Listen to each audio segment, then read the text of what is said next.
Jika benar ada seorang wanita dia tidak perawan, apakah dia karena diperkosa ataupun karena melakukan kehinaan, tidak semestinya dia bercerita kepada siapapun, sebab ini dosa antara dia dengan Allah. Kalau bertobat cukuplah tutup aib tersebut, dan semestinya seorang suami tidak perlu dikasih tahu. Kita bukan seperti tradisi ada sebuah negeri tidak tahu di mana, kalau pengantin pertama tuh kumpul pertama langsung ada kain putih, kalau tidak berdarah diusir. Apa itu semuanya? Bahkan ada seorang tuh menikah ternyata sudah digauli suami, ternyata perawannya juga belum hilang. Karena apa? Mungkin dalamnya rahimnya atau bagaimana, mungkin sekali. Jadi urusan itu urusan tersembunyi dan harus disembunyikan, bukan diobral begitu. Ini makanya dari mana engkau tahu kalau memang istrimu tidak perawan? Ini perlu ditanyakan. Apakah karena pengakuan seorang istri? Kalau pengakuan seorang istri, aku sudah tidak perawan karena aku telah berzina, itu kebodohan seorang istri. Layak ditinggalkan perempuan yang bodoh seperti itu. Mestinya tidak perlu bercerita perempuan seperti itu. Tampillah orang mulia di hadapan manusia, dan di hadapan manusia, di hadapan Allah dengan taubat.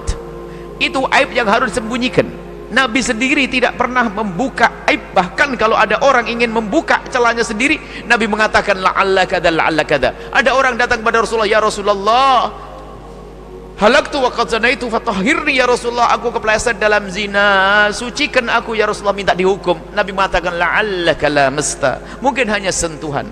Ya sudah, aku melakukan Rasulullah, la'allaka qabbalta, mungkin hanya nyium saja. Ngomong lagi, benar ya Rasulullah, aku melakukan, la'allaka fakhata, mungkin tidak sampai masuk. Benar ya Rasulullah, aku melakukan sampai 4 kali. Jadi ini dihimbau. Nabi itu sebetulnya biar barangkali dia menarik diri, jangan terang-terang depan orang. Karena urusan perzinaan tidak harus dibuka di mana-mana. Tanda tobatnya seorang hamba dari perzinaan adalah dia menutup serapi-rapinya. Jangan cerita kepada siapapun dari bangsa manusia. Mungkin ada orang yang ingin bertobat, ingin mencari petunjuk dari seorang guru, itu pun harus waspada. Siapa guru yang akan ditanyakan? Bukan cerita kepada semua orang. Dan alangkah bodohnya seorang wanita di saat dia kepleset dalam zina, menjelang pernikahan lalu bercerita, aku telah begini dan belah begitu. Sama seorang laki-laki pun demikian, aku dulu juga punya pengalaman begini. Na'udzubillah. Akhirnya pandangan mata pasangannya adalah jelek. Dan di sisi lain, kalau engkau adalah seorang pria tadi, menemukan atau memang ternyata karena kebodohan seorang istri tiba-tiba bercerita aku dulu berzina, ketahuilah bahwasanya berarti yang dikasih itu adalah dirimu. Kalau engkau seorang umat Nabi Muhammad yang soleh, katakan kepada istrimu, wahai istriku, tidak semestinya kau ceritakan. Kemudian setelah itu, jika engkau mampu menyimpan aib tersebut dan mendidik dia menjadi mulia, istimewa Anda. Mungkin dia seorang pezina yang masuk dalam rengkuhan Anda, yang masuk dalam rumah tangga Anda. Seorang laki-laki misalnya menikah dengan seorang perempuan pezina sekalipun, mungkin kemudian dia tidak pernah bercerita tentang itu, cuman dia pengen tobat, cuman karena kebodohannya waktu menikah dengan seorang laki-laki bercerita, aku dulu pernah berzina. Maka engkau wahai laki-laki seperti ini, jika engkau mampu menyimpan aib tersebut lalu engkau mendidik dia, istimewa dirimu. Urusanmu adalah dengan Allah. Akan tapi jika dirimu tidak mampu, khawatir terungkap sewaktu-waktu, kamu cerai saja dan jangan ceritakan sebabnya.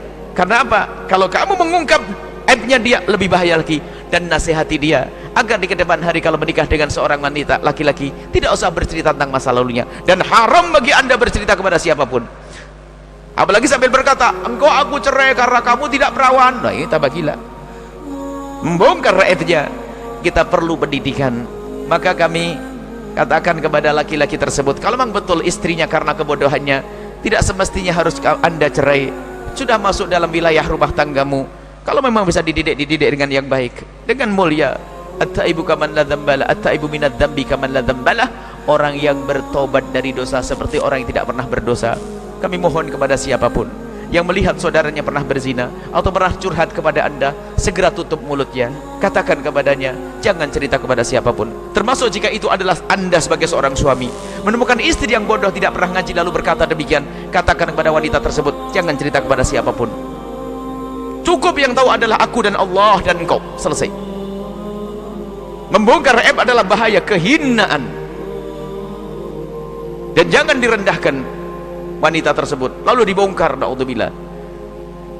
Baik, maka budaya-budaya selama ini kita dengar masalah keperawanan harus dilihat dan sebagainya, itu adalah budaya busuk dan tidak diperkenankan. mau jadi polisi di tes perawanan dulu, masuk SMA enggak, dulu di sebuah kabupaten kiri kanan Cirebon dulu kalau enggak salah, mau diterapkan anak mau masuk SMA dilihat keperawanannya. Ini ide siapa? Haram, dosa. Kalaupun seandainya benar mereka zina, nggak boleh diungkap kok. Apalagi mungkin sekali pecahnya keperawanan itu karena jatuh, naik sepeda, segala macam, mungkin. Maka itu adalah hal yang harus disembunyikan, bukan harus dibongkar dan diungkap.